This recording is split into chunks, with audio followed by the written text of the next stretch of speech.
Dans l'épisode précédent, nous parlions des collusions d'intérêts et de la situation de conflit dans le Sahel mettant en porte-à-faux des gouvernements et des présidents de gouvernements jouant de leur position pour faire du business minier ou immobilier pour leur propre compte. Le cœur du conflit au Sahel est donc un problème d'intérêt personnel, comme l'ont toujours été les guerres économiques depuis la naissance du capitalisme. Il est temps de parler des succès réalisés par notre armée malienne contre les terroristes locaux qui ne sont en fait le plus souvent que des narcotrafiquants en lien avec les pays occidentaux. Nous en parlons tout de suite ensemble. Générique.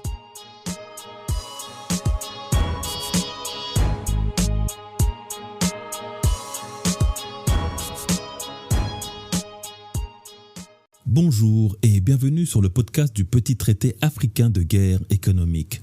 Votre manuel audio et parfois vidéo d'ingénierie économique, sociale et géostratégique dont tout Africain et afro-descendant doit connaître et comprendre. Pour votre éveil et réveil à l'organisation et impact géopolitique sur le monde noir. Pour comprendre le jeu mondialiste et les enjeux du continent pour mieux aider l'Afrique et les Africains à se libérer de cette prédation économique, mais aussi pour anticiper votre succès individuel et votre réussite collective. Ce podcast n'est pas un appel à la violence ou à la haine, ni un média complotiste, mais une vidéo, voire un micro-webinar de décryptage économique et géopolitique de notre actualité africaine et panafricaine. Je m'appelle Patrice Dionce, un Afro-Caribéen qui investit en Afrique et s'investit pour l'Afrique. Et je vous demanderai de ne pas hésiter tout de suite à liker et partager ce podcast afin de le faire vivre et exister, le faire évoluer et se développer. D'ailleurs, c'est en ayant réalisé ce petit geste durant toute ma première saison que grâce à vous, j'ai pu avoir mon émission quotidienne à la radio, l'Afrique d'une seule voix, à laquelle je vous demanderai aussi de vous abonner et de télécharger l'application.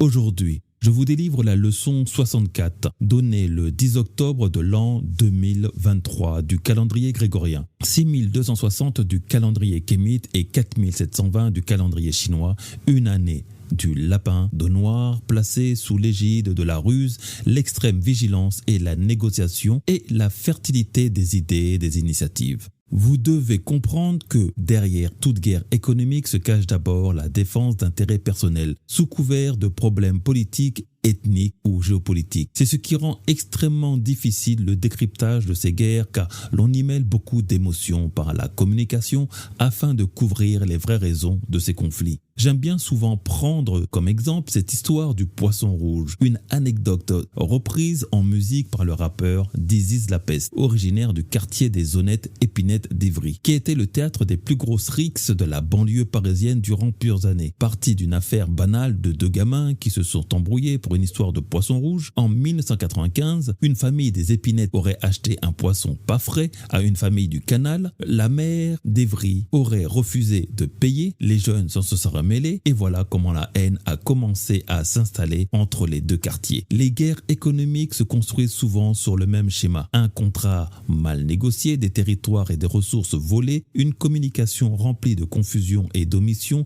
et au final, la haine qui s'installe durablement. La guerre qui perdure au Mali repose sur une rébellion au Mali qui en réalité se termine en 2013. L'insurrection malienne de 2012, aussi désignée sous le nom de rébellion Touareg ou soulèvement Touareg de 2012, guerre de l'Azawad, est un conflit armé qui, au nord du Mali, oppose l'armée malienne aux rebelles Touareg du mouvement national pour la libération de l'Azawad, MNLA, et au mouvement salafiste Ansar Dine, allié à d'autres mouvements islamistes. Elle a été déclenchée le 17 janvier 2012 avec l'attaque de camps militaires maliens dans le nord du pays par des combattants du MNLA et déclenché la guerre du Mali. Le MNLA revendique l'autodétermination et l'indépendance de l'Azawad, qui correspond aux trois régions maliennes de Kidal, Tombouctou et Gao. Le gouvernement malien refuse ces revendications, défendant l'intégrité du territoire malien. Le mouvement Ansardine de l'ancien combattant touareg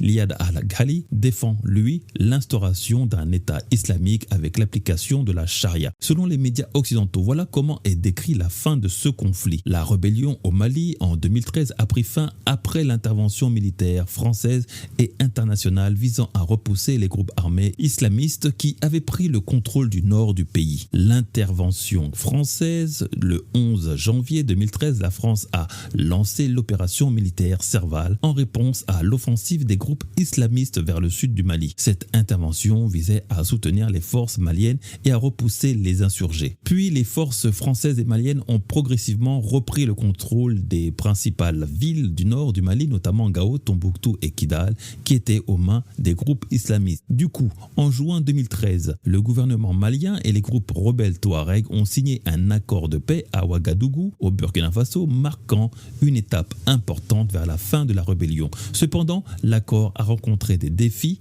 dans sa mise en œuvre et des tensions persistent sporadiquement dans la région. Mais alors, pourquoi 10 ans après, nous y sommes encore? Parce qu'au lieu de s'en arrêter là, vient soudainement idée à la France d'accompagner de manière discrète et non officieuse la mise en place d'une sécession. Une sécession du MLNA qui avait pourtant suscité après son annonce une réaction catégorique de la France qui rejette cette déclaration unilatérale d'indépendance, dixit le ministère des Affaires étrangères. Néanmoins, se voyant refuser l'accès du nord du Mali par l'armée française et soupçonnant la France d'accointance avec les milices terroristes qui s'y cachent, c'est là que, ivre de colère, le Mali organisera 2 putschs avant de mettre ce gouvernement de transition présidé par Assimi Goïta et décide de reprendre l'entièreté et la souveraineté totale du Mali. Un fait significatif, M. Macron est élu pour la première fois le 7 mai 2017. Le 19 mai 2017, il se rend pour la première fois en Afrique et directement au Mali en tant que chef d'État directement à Gao, une des zones du Nord revendiquées à l'époque comme une des régions de l'Azawad, sans passer par les autorités maliennes et leur faire part de son arrivée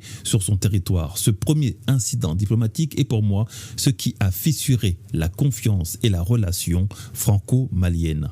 Car en réalité, depuis 2013, selon Drissa Meminta, un géopolitologue malien de l'ONG Yereolo, l'armée malienne ne se bat plus contre les rebelles mais contre des terroristes qui protègent une route du narcotrafic qui lui rapporte près de 35 milliards de dollars par an. Or, vous devez savoir que depuis les 2 guerres de l'opium en Chine, l'Occident a toujours financé toutes ces guerres directes ou indirectes de déstabilisation et autres à l'aide du trafic de drogue. Voici donc ici notre poisson rouge, le véritable motif de la longévité de cette guerre du Sahel, le trafic de drogue. Ce qui se passe au Mali actuellement, il y a une résolution 2690 qui a été prise par le Conseil de sécurité et qui met fin au mandat de la MINUSMA suite à la demande de l'État, du gouvernement malien qui a demandé le retrait sans délai de la MINUSMA et suite également aux différentes manifestations de la population et suite également au constat amer qui était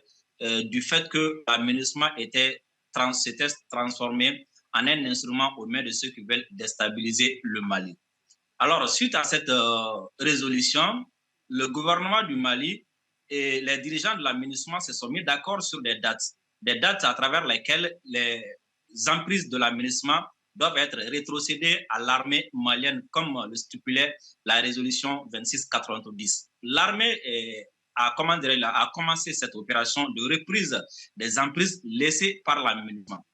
Et c'est arrivé autour de Ber qu'une coalition de terroristes, je dis bien parce que la différence est de taille, nous ne nous battons pas contre des rebelles, l'armée se bat aujourd'hui contre des terroristes.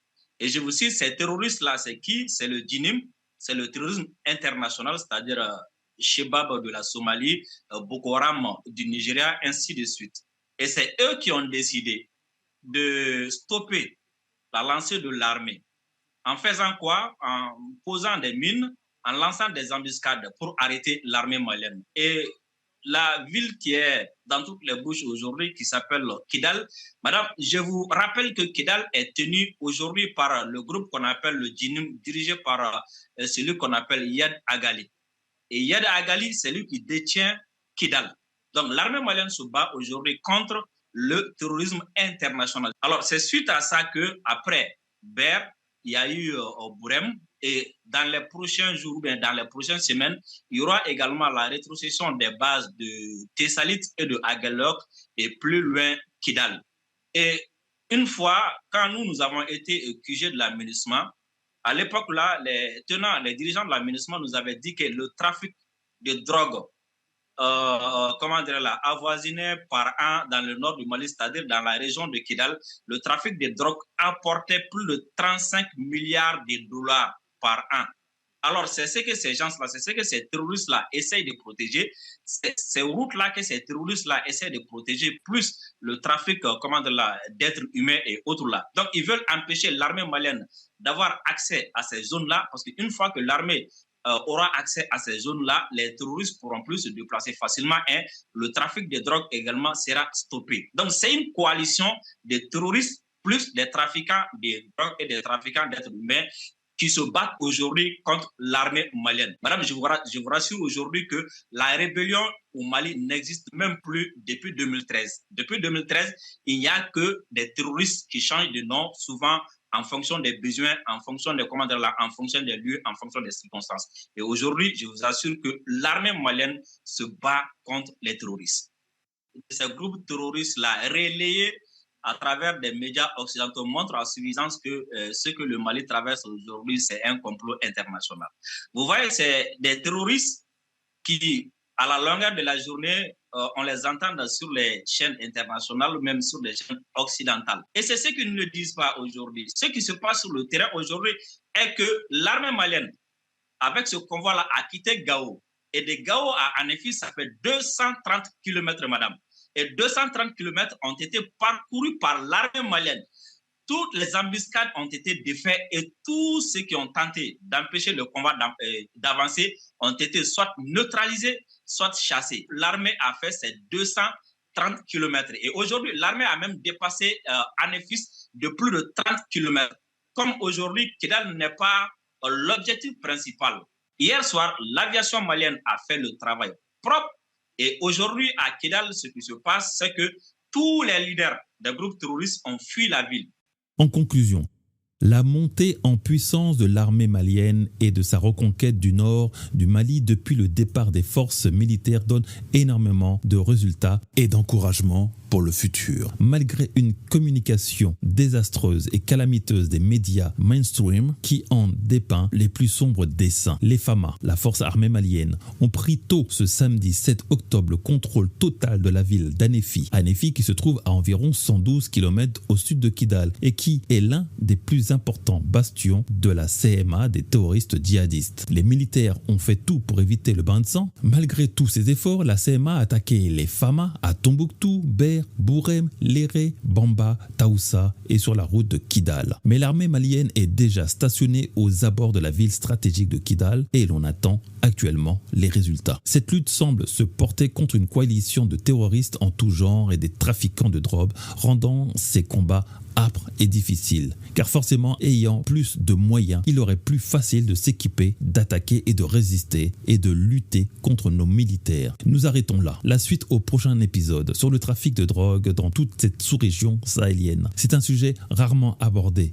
mais qui est en réalité l'économie souterraine de nos États africains, le porte-monnaie magique de nos politiques milliardaires, le trafic de drogue. Je suis Patrice Diansé, concepteur du blog Afrique Reloaded, créateur et animateur du podcast Le Petit Traité de guerre économique africain et de l'émission Radio Parlons Pognon, et accessoirement un Afro-Caribéen qui investit économiquement en Afrique et s'investit physiquement pour l'Afrique. Je vous remercie d'avoir écouté, j'espère avec délectation, ce podcast, votre manuel audio d'ingénierie économique, sociale et géostratégique pour une Afrique connectée. Entreprendre ou mourir, nous vaincrons.